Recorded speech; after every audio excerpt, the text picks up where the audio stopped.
Hola, buenas tardes. Acá estamos en Bocaditos de Seso. Tenemos acá, bueno, tenemos que ir acostumbrándonos a movernos en la radio. Así que, bueno, lo primero que vamos a dar son nuestras vías de comunicación.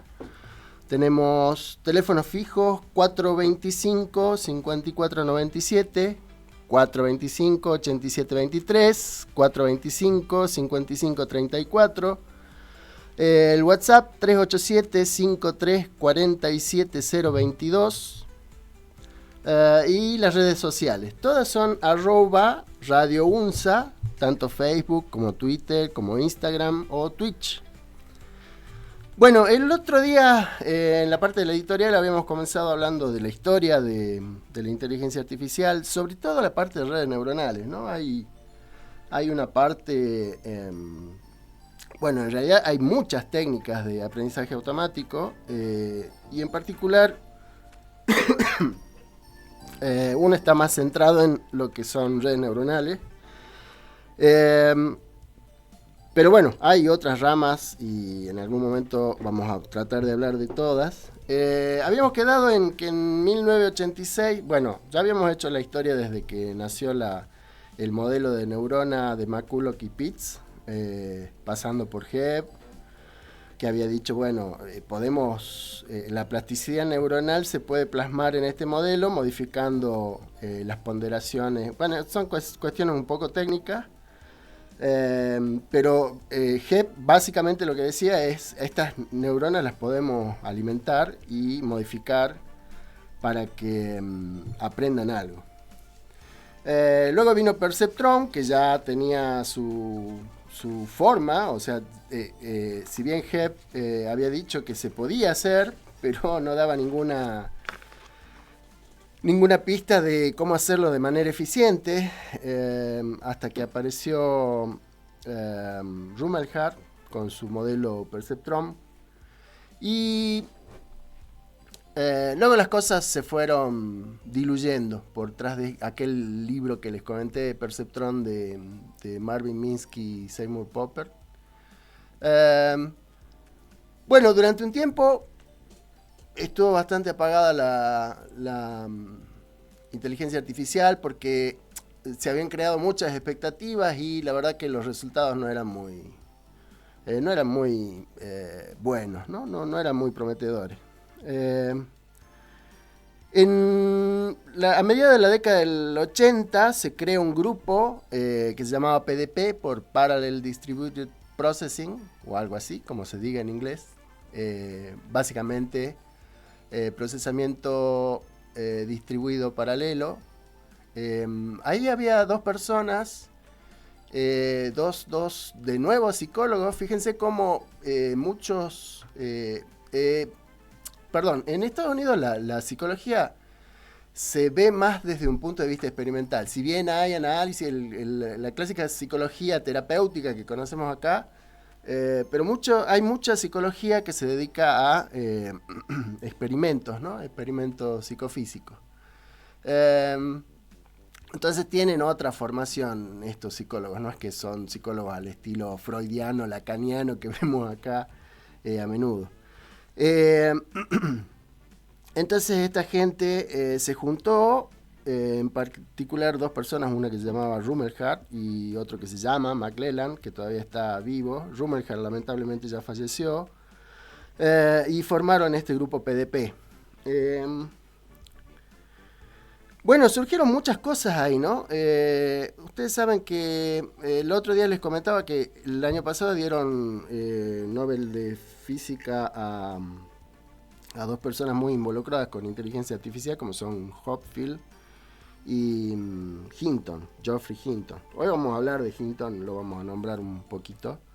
Hopfield estaba estudiando cuestiones de sueño, ¿no? Y creó una red recurrente que buscaba estabilizar información. Entonces, él presentaba esta red como modelo del cerebro para saber cómo se procesaba el sueño, ¿no? Surgieron teorías bastante interesantes ahí. Por supuesto, yo las veo desde el punto de vista informático. Por ahí hay gente que naturalmente sabe mucho más de estas cuestiones, pero como formulación de este trabajo de Hoffield surgía la idea de que en realidad el sueño servía para acomodar y depurar la información que uno recibía en el día. Así que era bastante interesante este grupo porque juntaba gente de varios lugares, ¿no? Y en particular hay un trabajo de ellos, yo me traje acá las primeras páginas de muchos artículos. El primero se llamaba Representaciones de aprendizaje por errores de retropropagación, nombre extrañísimo, pero bueno, los que están vinculados con esta temática, cuando uno dice retropropagación de errores, sabe que se está refiriendo a un algoritmo que está por abajo en forma subyacente con todos estos modelos que hoy en día nos sorprenden, que es el algoritmo backpropagation, se llama en inglés, en castellano sería retropropagación. Y bueno, nosotros le ponemos apellido, ¿no? Retropropagación de errores. En este trabajo que presentaron en la revista Nature, Letters to Nature, Learning Representation by Backpropagating Errors, bueno, sepan disculpar la pronunciación, estaban Rumelhart, uno de estas dos, eran los dos editores de estos trabajos, ¿no? En la década del 80. Rumelhart, está Hinton, el efectivamente premio Nobel del año pasado, y Ronald Williams. Bueno, ellos acá presentan por primera vez, no por primera vez, ya había un intento anterior. Recuerden que este algoritmo en realidad es tomado por la gente que se empieza a dedicar a estas cosas de un finlandés que se llama Seppo Linnainmaa, que en su tesis, no recuerdo si era de maestría o doctoral, la verdad que no recuerdo, él exponía este algoritmo que después tomaron los informáticos para modelar, y físicos, ¿no? Acá hay físicos y psicólogos. Y la informática en realidad es algo que se formó hace relativamente poco tiempo. Relativamente poco tiempo es 40, 50, 60 años. Y Hinton y Rumelhart entonces junto con Williams largan esta primera aplicación de ese algoritmo de Linnainmaa. Bien interesante porque empiezan a descubrir que se podían resolver problemas altamente no lineales. Decir altamente no lineales es básicamente decir problemas complejos, muy complejos. Pero la capacidad de cómputo de esa época, estamos hablando de mediados de la década del 80, bueno, era bastante limitada, ¿no? En 1989 aparece otro personaje que es muy conocido en el ámbito de redes neuronales, que se llama Jean LeCun. La verdad que no tengo, creo que es francés, pero la verdad que no sé la nacionalidad de Jean LeCun. Él empezó a trabajar con una de esas viejas aplicaciones que yo les comentaba la vez anterior, de trabajar con los códigos postales manuscritos. Bueno, él se aproxima en 1989 con un trabajo de retropropagación aplicada a códigos postales escritos a mano para su reconocimiento. ¿Sí? Es un trabajo que hace, en esa época debe haber sido bastante joven LeCun, y esta aproximación la hace con el mismo tipo de red que había trabajado Hinton y Rumelhart. Pero en 1998, de nuevo, Jean LeCun decide agregar modelos convolucionales. Es decir, agregaba capas que lo que hacían era... Las convoluciones son unas operaciones con matrices que tienen la potestad de poder detectar bordes. Entonces, y algunas características, ¿no?, clásicas de las imágenes. Y agregó estas capas a las redes y creó lo que ahora conocemos como redes convolucionales. Jean LeCun presenta un trabajo que se llamaba, bueno, lo voy a decir en inglés, aunque mejor en castellano, reconocimiento basado en gradientes, aprendizaje basado en gradientes aplicada a el reconocimiento de documentos. Acá es donde él incorpora este modelo convolucional. Hace este trabajo con otro muy conocido que es Joshua Bengio, que bueno, hasta el día de hoy también tiene artículos muy, muy interesantes. Eso fue en 1998, finales del siglo pasado. Cambio de milenio. Después de estos trabajos de LeCun, parecía que se había estancado bastante el avance en redes neuronales.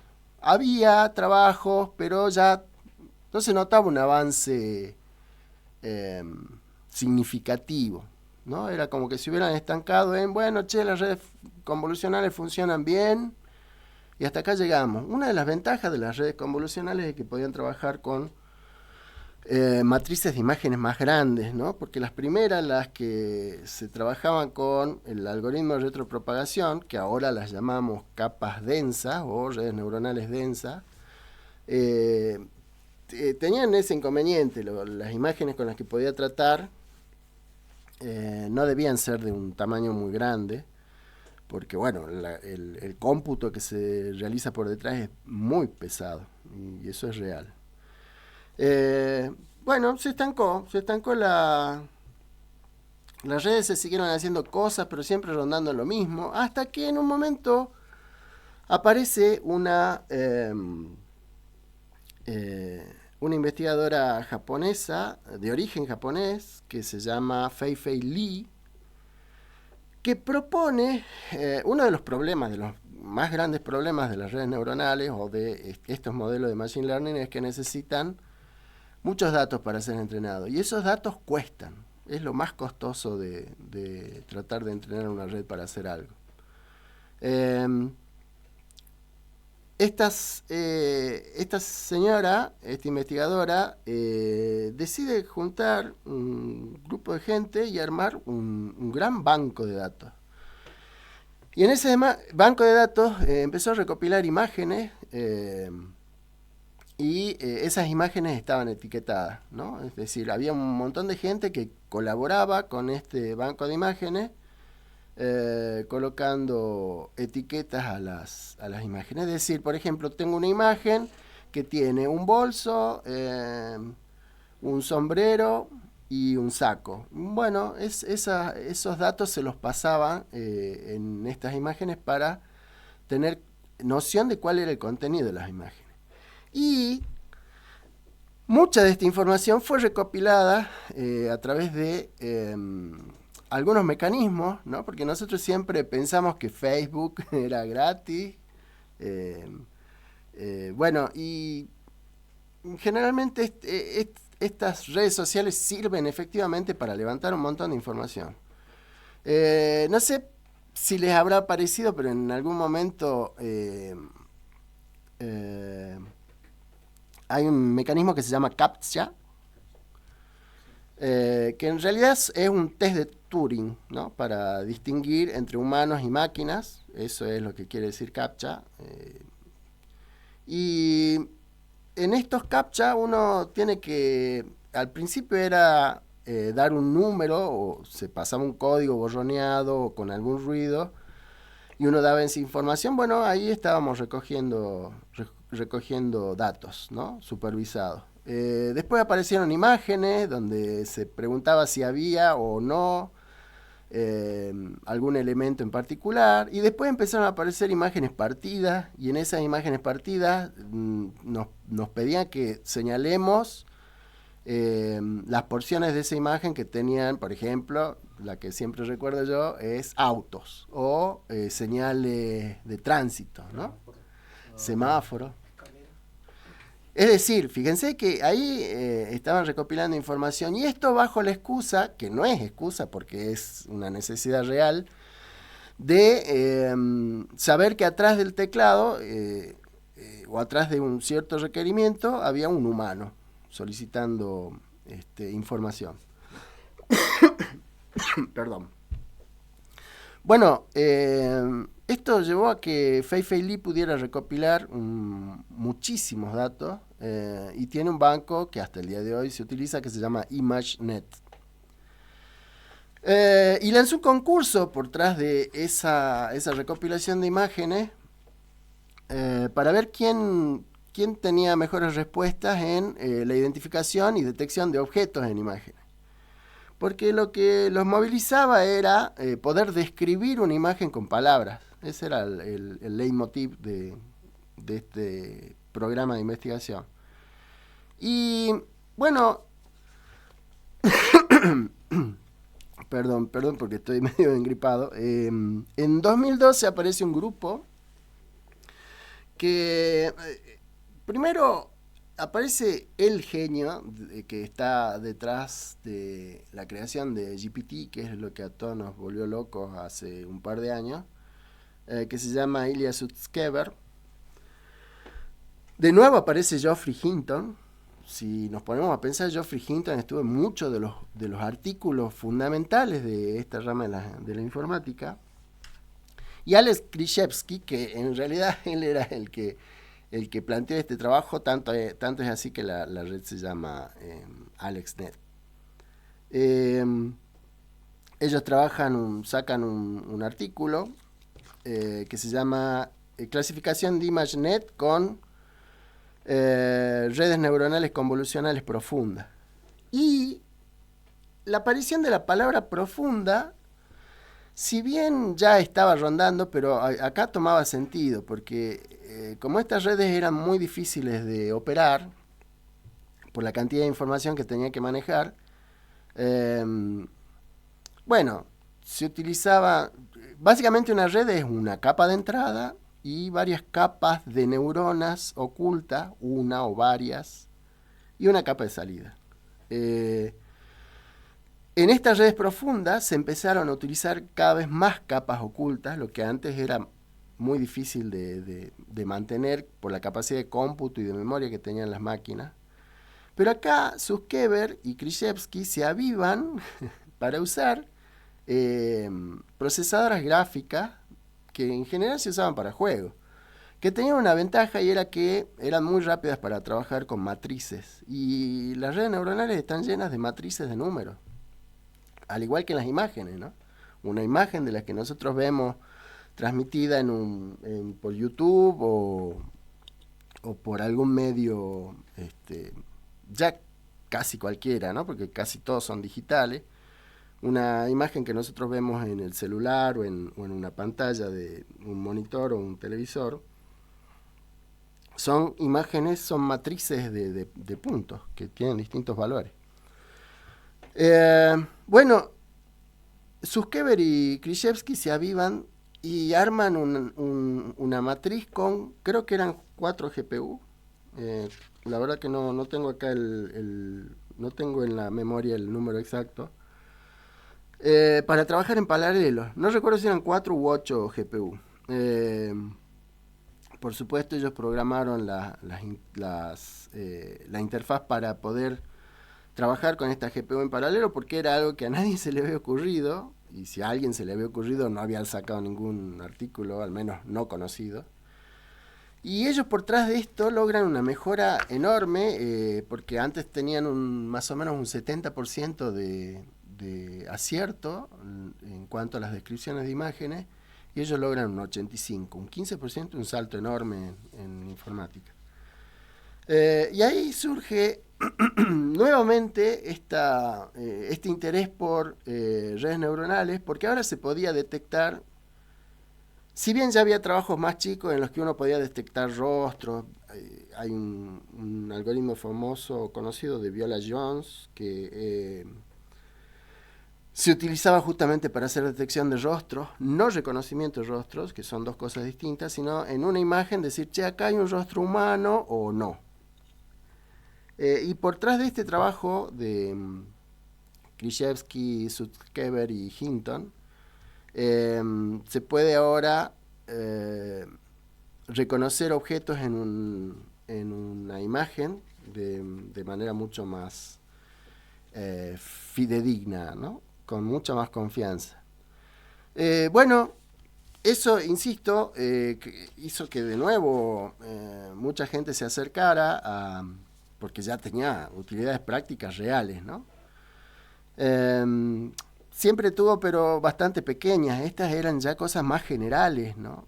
Porque antes podía ser, bueno, por ejemplo, la más famosa con la que trabajó LeCun, Jean LeCun, el que nombrábamos recién, fue con una base de datos de dígitos manuscritos, que con eso reconocían códigos postales, pero era bien específico, era reconocer dígitos.